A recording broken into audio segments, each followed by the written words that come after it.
Welcome to I'm Spiritual Dammit. I'm your host, Jenniffer Weigel. And joining me all the way from Australia, we are very excited to have healer Charlie Goldsmith, who is the star of the show appropriately called The Healer. Charlie, welcome to the show. Thanks, Jen. How you doing? I'm great, and I'm very excited to have you because this show just launched. And for those listeners who aren't familiar with it, The Healer airs on TLC on Monday nights. In Chicago, it's at 9 Central, but check your times and local listings. Only 2 episodes have aired, and they're very, very powerful because the work that you do, first of all, I love the fact that you don't charge. A lot of people that I've interviewed in this space have gotten so expensive that nobody can go see them. So it's your passion to heal people with this energy that you do, this life force that comes through you. And you're also working with medical doctors and a part of blind studies to prove to people who might be skeptical of all this that this is real and this is happening. When did this start for you? You talk openly in the series that it started at 18. And that it's wonderful how you tell the story in episode 2. But for those listeners who haven't seen it, would you mind telling us how you discovered you had this gift? Yeah. So when I was 18, I was just turned 18, and I was at a health retreat doing work experience. And a health retreat is basically, I don't know what you call them in America, but it's essentially, you know, a camp for going to eat healthy food and do exercise and, you know, de-stress or just learn to be healthy. And I went up there to do work experience, and you spend the first week as a guest, and then you spend, you know, some weeks working off that expense. And after around the first week, I sat down at breakfast, and as I went to get my knife and fork, my hands pulled together, and I was sitting there thinking, gee, that was weird. And I pulled my hands apart, and I could feel a really strong magnetic force between my hands. And, you know, at that time, I didn't know that there's phenomena like that can be quite normal for people who do Tai Chi and things like that. But I didn't know this, so I'm feeling it, and I'm thinking, I'm sick. I'm losing my mind, and I probably started to look quite distressed because, you know, my mind went to, there's something wrong with me. And someone at the table that I was sitting at was like, are you okay? And I'm like, I'm not okay. No, I can feel something in the air, you know, between my hands. And I turned to the woman that was next to me, and I put my hand up, and I just said, feel this. I don't even know why I thought someone else might be able to feel it or not, but anyway, I asked her to feel it, and she put her hand up, and she was like, oh, my God, what is that? And so that was a relief because whatever that phenomena was, you know, she could feel. And so that relaxed me again. I was like, okay, so it's not just me. And then it turned out lots of people could feel it. And, you know, people are coming up to me to feel this thing, and people describe it in lots of different ways, from heat to tingles and you know, and also a magnetic sort of feeling. So that people are feeling it. And then this one woman came up to feel it. And as soon as she put her hand up, I could feel something about her hand that was different to all the other ones. So I could feel like this lump that was, you know, an inch or two off her hand. And I was like, oh, your hand has something that the others haven't had. And so I was like, oh, that's weird. And I just had this desire to get rid of the lump, and I have no idea why. I didn't know, you know, I didn't know what it was. I didn't even think about it really. I just had this feeling like I have to just try and get rid of it. And at that point, I was using, it was more of a physical action, like I was just using my hand or my finger, I guess, to try and smooth this lump out. And we sat down, and you know, I got about halfway through, and I look up, and she's in tears, and I was like, oh, my God, I'm hurting you. I'm so sorry. I'll stop. And she goes, no, keep going. So I keep going, and I got to the point where it was pretty much gone, and I stop, and she starts bending her finger, and she's still tears streaming down her face, and she's like, I haven't been able to bend this finger for several years. And I went back into shock at that point, because I didn't, you know, you could have paid me all the money in the world to say, what are you doing? What's going to happen next? And I truly had no idea. I didn't know I had never heard of healing or even Reiki. I'd never heard of anything like that. I wasn't brought up in an environment where that was the discussion, and I guess that's also, 1999, so it wasn't like those things were in their Right. niche fashion anyway. There was no section in the bookstore on these kinds of healings. It was very unknown. No, definitely not back then. So that was the first 20 minutes, I guess, of what I went through, and so that was the beginning, I guess, and at that point, I guess I kept testing it. The ability never scared me. Some of the experiences I had, and the way people would react would be not very nice, to put it mildly. But my reaction to actually seeing the gift help people was internally positive. Mm-hmm. So I just kept going, and it turned out that I was really consistent. Like I could just, every time I went to do something, and especially in those early days, I didn't know what I was doing. Like I was, just doing, and it was, I guess, mostly, all intuition really. And it turned out I just consistently kept helping people, and as the problems escalated that I'd get to work on, I was still able to keep that sort of consistency up. So that's how I started, and that's what really compelled me to want to change the way people see these things, because I didn't come from a world where this was normal. So to me, it wasn't normal. Mm-hmm.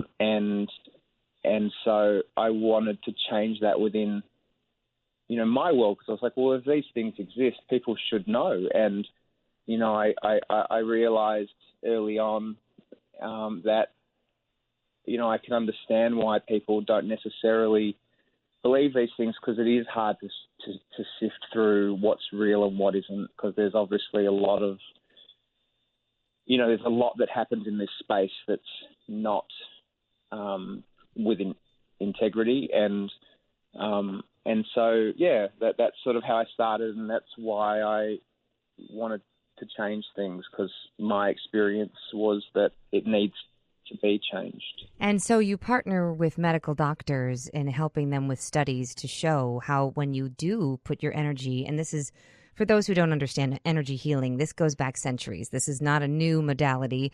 Life force energy is a more modern way to reference it, or a biofield.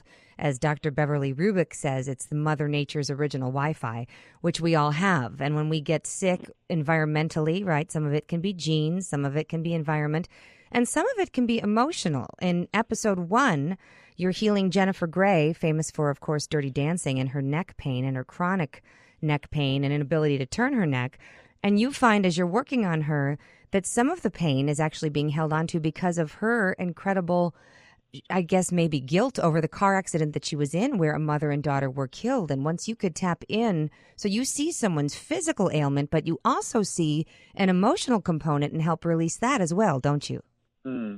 Yeah, so some things will be a combination of both. Some will be, I can't say I always know what the underlying issue is, whether I can fix it or not. But in her case, it was very clear. I was working on it very physically, and then when I couldn't get to where I wanted, and in fact it actually seemed to fight back a little bit, I then went down the emotional path, and she got the release she needed. So I kind of work via a bit of trial and error, because I don't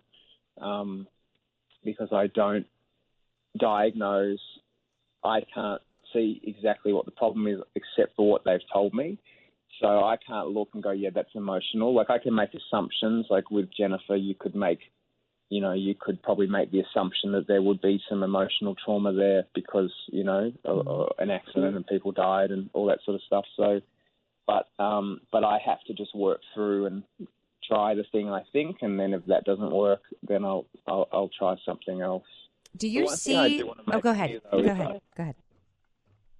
Is that one of the biggest challenges I've had is the studies. So not, I spent 15 years. I think it was 15 years to get my first, what I would call a trial. It was a public hospital that I was invited to work in, and there was no funding. So they said, look, we can give you the opportunity to prove a case for more elaborate, more expensive studies, but this is what we can offer you that's not going to, be at an expense to our hospital, that will give you a chance to show there's something worthy here of further investigation or not. So if I hadn't done well, it would have been or not.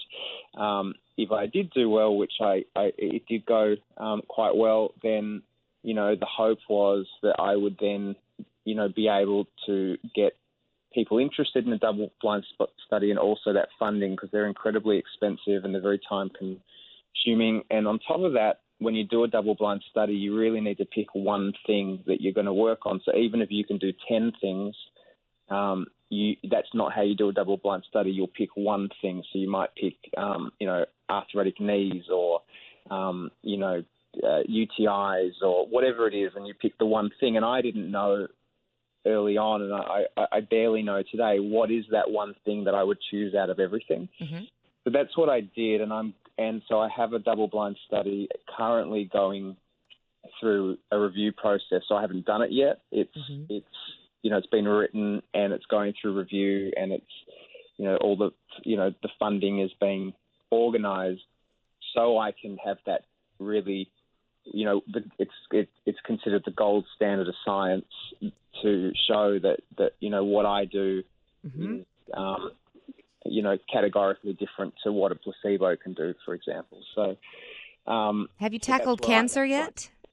Cancer's not something that I focus on. Mm-hmm. Although I do know of one healer in particular that works very well with cancer, I typically go for viral stuff, infections, long-term injuries. Chronic pain. More my strength. Yeah, so that's where I gravitate to. So I also think cancer. One of my goal really is to prove that energy healing is effective. I'm not out to prove that all energy healers are effective, because it's like saying all people can sing, and that's not correct. Mm-hmm. But cancer, one of the issues with cancer in terms of proving, I haven't come across a cancer patient that isn't doing multiple things for their health. Understandably, they're tackling it hopefully from a dietary point of view, likely from Western medical things. So it'd be very hard ever for someone like me to go, well, if I'm out to prove, healing, is effective, I wouldn't ever want to take away someone that's got cancer from doing everything that they feel is right for them. And so even if I've worked on cancer, I could, and even if someone had got better, I could never say it was me, not at this point, because how could I? Because they're doing so many different things. So it's one of the reasons I don't like to particularly say whether I can or can't, because the truth is I would never definitively know unless I'd done a trial on mice and the mice weren't having any other intervention. Mm-hmm. But that's where I think cancer is tricky in that sense, whereas there's things that I can work on that don't require other medical intervention, or they've tried a lot of other medical intervention. It hasn't worked, and then I work on them, and the result happens very quickly, and I can say, yes, the all likelihood is that was my intervention. So that's anyway. I interviewed Carolyn Mace, who's a medical intuitive, has written many best-selling books, including Anatomy of the Spirit. And she talks about how she'll do these healing workshops, and people will come in and they'll have, arthritis, and they'll leave healed because they feel so open. The spiritual energy is flowing. The life force is all working in their favor.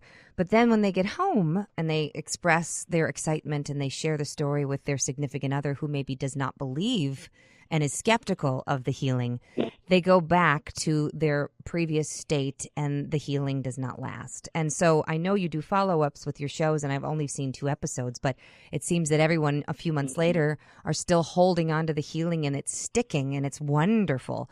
And why do you think it is that some people have this healing and it doesn't stick? They go back to the negative vibration, and some people have it and it stays forever. It's a good question, and I don't know the answer to it. I get about somewhere around 80% stick. Mm-hmm. So I can't tell you why the ones that don't. I wish I knew, or at least I wish I knew how to make it so it stuck for those people. So I get around 10% of people where I just have no effect. There's nothing I can do. I will literally just do nothing, like no pain relief, nothing. And then about another 10% where I could get quite a dramatic result at the time, and then it won't sustain. And, I don't know, maybe sometimes there are some cases where I would argue that it would be to their detriment for it to be fixed. So as an example, if someone has, a poor diet and their gut biome is a reflection of that poor diet, and then they've got a lot of autoimmune conditions that are, coming from, those two issues, and then you take away their autoimmune issues and then they're fine, they just will then continue the same behaviour. Their gut biome stays, as it shouldn't be, and then they're going to end up hurting themselves again and potentially more. So sometimes I think I have seen times where I couldn't help someone, and I can understand, like, they need to do stuff for themselves. And so I think that there's probably sometimes where we think we can't help someone, and it's because we wouldn't be helping them.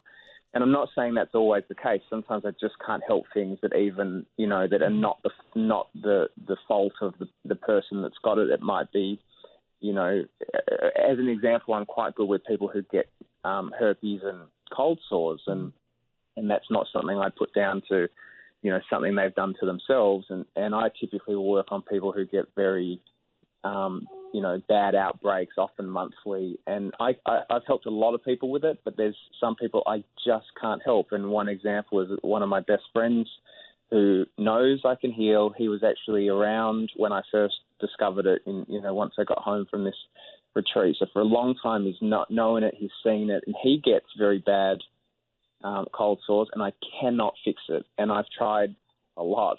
Wow. And then there's a lot of other people that I can, who I've never even met, people that even before I came out publicly, I was healing people who didn't even really know who I was and helping them. So it's not, and I want to help him. I want to help everyone, but like he's close to your heart. You want to help him. Yeah.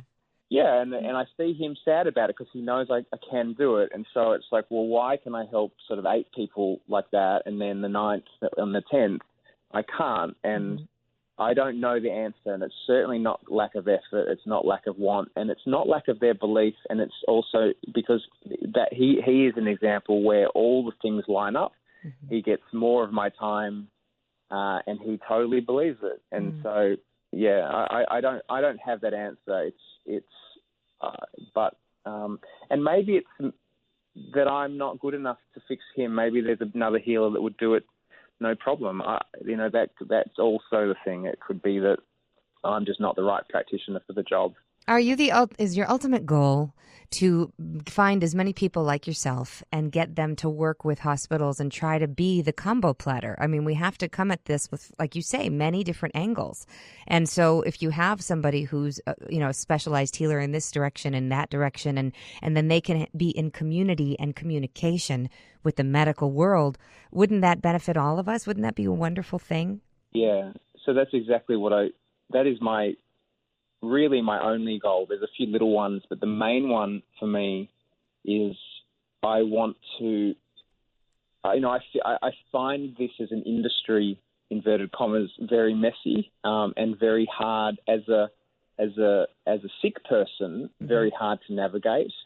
Because if you have a problem and and you're like, oh, I saw that guy on TV, how do I find someone like him? I would say that task is almost impossible at the moment. You'd have to get very, very lucky. And I want to change that. I believe that there's a lot of people out there doing great work. I think there's a lot more not doing great work. And I also think there'd be a lot of people out there that don't know they can heal. And also I think there'd be a lot of people that know they can, but there's a lot of reasons not to do it, because it's not an easy thing to do anyway. It takes, in my experience, quite a lot of discipline to always be available to heal. There's no real careers in it that have any credibility. And so they're the things that I'm interested in. I really would like to see, a way that people can discover their abilities, like, when you're at school and they put you in a music class and a PE class and they teach you English and they teach you science and little bits of the different corners of what society does. So you can discover, I love science, or I love this, or and you can end up being whatever it is that you discovered when you were young, art or anything. In this space, none of that exists. So, if we'd had a meditation class and, an energy class of some sort when I was at school, or even just watched a documentary on someone like me, that might have been enough. I don't know. But, I might have been healing as a child as opposed to a young adult. And, I might be, I might not have had the emotional trauma that I did go through, and the resistance and all the things. So instead of, fighting, I suppose, both internally and externally just to feel comfortable in the world, I might have just felt comfortable and been able to help people and been placed in a hospital at 18 and all that sort of stuff. So for me, I would like, as soon as possible, but, it'll happen when it happens, that sort of change where it becomes that normal, and, hospitals or universities are actively seeking out people like me. And I'd also like to see there be a little bit more, a way that, anyone can go and do a Reiki course and get a certificate. It doesn't determine whether they actually have ability or not. And I don't have a problem with that as a hobby. That's fine. But if you're going to practice and charge and be available to people, I feel like there should be at least some sort of certification that actually shows this person is effective and this is how effective they are. And so then from the consumer point of view, they have the ability to choose what's right for them, because otherwise what happens is someone's like, I'm sick, I need a healer, and they'll go to 3 healers and it costs them, for them what might be a lot of money, and they don't get the result they want. And then we have another non-believer. Exactly. And it takes something that truly rattles your world to get you from skeptic to a believer, and that's what happened for me. Have you heard of Master John Douglas, who's also from Australia, another healer? No, I haven't. Okay, so I would love to connect you guys, because Master John was here in the U.S., and he was working with someone, and she had him at her home. And I brought my son, who at the time was 2.5, and he had terrible acid reflux. So from the age of 6 months on, the pediatrician put him on these, Prevacid, Prilosec, these heavy medications that are meant for adults and senior citizens, right? But my son was taking it since 6 months old. And so that stuff has red dye number 8 all over it. So my son was very kind of jumpy and nervous. And the doctors were going with, he might have ADD or ADHD. But really what he had was red dye number whatever in his system. So Master John looks at my son, and a lot like you when you were working on, I believe his name was Gibson in episode 2, the young 2.5-year-old boy who had the pain and wasn't sleeping, and just a sweetheart, right? He said to you, it's like the Force, just like the Force in Star Wars. And that's what happened with my son. Master John closed his eyes and he put his hand over my son and said, there is so much red dye in his system. And he worked on him, and my son just kind of collapsed into him, just like Gibson did on your lap. He just melted into you.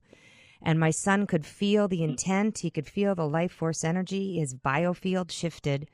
And from that moment on, he had no more dye in his system, and the reflux stopped. I mean, it took that for me to go, what the heck is going on here? And so then, I had already been sort of diving deep into this world, but I had to experience it before I could truly know that it was real. And I think that's what's going to take, is that this show, thankfully, to you and to the producers and to TLC for airing it, will definitely shift consciousness because the evidence is there and you're bridging it with the medical community, which is just huge.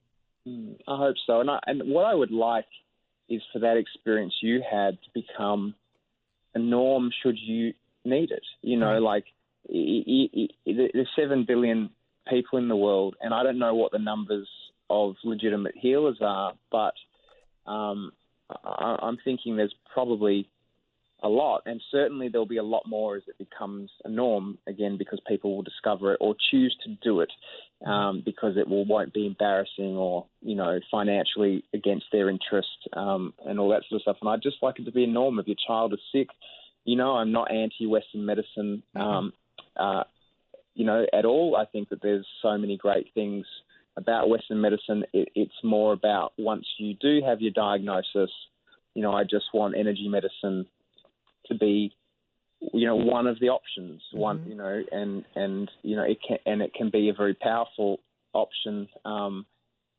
if you can find people such as who you found for your son, and you know, people like me. So that's my aim, is to try and, it's a big aim, I know, but that's my aim, is to try and, you know, I want to try and fix it. So I'm going to. Well, I'm trying to connect the dots too. So we'll team up on that and stay in touch, because I've formulated a Jenny's list, like my own version of Angie's list, of real practitioners that I know have had an incredible impact, and I include you in that list now because I know I've seen the work that's been documented of your successes, and you know, the 79% success rate in that first study, I believe, was 79. And it's just incredible that in 60 seconds, 90 seconds, your closing your eyes can have such an impact and free up the pain and bring back in the life force energy. When you're doing that, and I see in the video, of course, your eyes are closed, but they're kind of flickering. Are you having a clairvoyant experience with that? Are you having any clairaudient, or is it just clairsentient? What's happening for you physically? So often, someone was actually asking me yesterday, they're like, so do I have the intention of healing a certain thing in someone? And the answer to that is no. I actually will put my, I guess you could call it awareness. I use the word consciousness, but awareness is fine. I will literally go into someone else's body and be aware of, you like, that's where I am. And then I, you know, have a range of things I'll do for different problems. Sometimes it just takes putting my awareness into someone's body part, and that will create the healing. Sometimes it takes a little bit more than that, but that's the simplest version of it. I just, you know, it's no different when you meditate or, you know, and you move energy around your own body. I just do that in other people's. And does it turn on for you sometimes unconsciously? Like I did take Reiki 1, 2, and 3, and I'm sorry, I'm not a fan of the symbols. So I just believe, like you say, in consciousness and universal energy. And when my hands turn on, which has happened in the weirdest places, I'll be in line at the grocery store and my hands turn on and it's like, whoa, I don't know this guy. I'm not going to touch a stranger. But it must mean that some healing needs to happen, or maybe it's for me. Does that happen for you? Are you able to control it so completely now that it's been 18 years of use, or does it just turn on for you sometimes unconsciously? I think it's always on for me. I don't know. I think it's a constant, but I mean, I would say it is a constant. I'm always ready to go. I don't need to turn it on, I guess. But I mean, sometimes I probably get more. I do get some sensation every once in a while in my third eye, but mostly it's just on. It's kind of just ready to go. So lucky. Sometimes it will. Yeah, is it? Good question. Is it? But yeah, I don't know another way. But it's I think it's just kind of always ready to go. Like I don't have to. There's no step before healing, if that makes sense. So like, as soon as I want to, it's just there. Right. There's no on and off switch. So for the listener that wants to try to help develop and maybe embrace some gifts that they knew that they had that they've shut down because of life and skepticism, you mentioned that you were, you know, when you were 18, it was like a healthy living kind of a conference where it was about clean living and good food. And I think it's important to have a healthy container I'm gathering that you're a pretty healthy guy because of Pumpy Jackson, which is your, one of your day jobs where you create healthy chocolate. And so do you think that the listener out there, if they want to tune in and get tuned up, should they have a healthy container? Should they get rid of certain, toxins in their body? Will that help them embrace these kinds of gifts? Yes, on several levels, I think. So I can be unhealthy and heal people. That's true for me. That it'll work just fine. The effect on me, though, if I'm not healthy, is significantly worse, which means that then I can't do as much. So there's the first issue. I think the next one is that most, I always think, if I didn't heal people in the way that I do it, I would do it other ways, through, being healthy and hopefully being a good influence on other people's health, which I think that is something that I do. And so I think that when you are in the business of or in the practice of healing people, you really need to be everything that they should be. Like you need to be looking after yourself. A lot of people move to want to help people at the expense of helping themselves, and perhaps even at the to justify the avoidance of their own health and mental health. And I see that a lot. And I think, well, if people are looking after their own mental health through, dealing with day-to-day problems as well as past problems and, their thoughts and then looking after their own health, typically they'll be in a good state to enjoy life, and equally so with the people that they would work on. And so I think for me, health for a practitioner and patient is really, really critical. So I wouldn't say my gift is stronger. It's just that I'm able to use it more often, and I think that it makes you a much more powerful person for people to work with. It's like that analogy of the nutritionist that's overweight is not necessarily going to get the message across as someone who's the same way as someone who's glowing with health. That I think that there's you're going to take more from the person who's walking the walk. So in the episode 2 at the end, you meet with Kyle Richards, who's from Real Housewives, and help her with her fibromyalgia. And her daughter experiences a similar kind of neck pain. And as I was watching it, I wondered how much of the daughter's neck pain was absorbing her mother's pain. Do you see that a lot where people sort of take on a symptom or the pain just from being around them out of empathy, or, maybe it's just leaking into their energy field as well? Is that a common thing? I mean, whilst I can see that would be one way to look at it, I don't. I'm kind of careful not to draw those conclusions, because yes, I could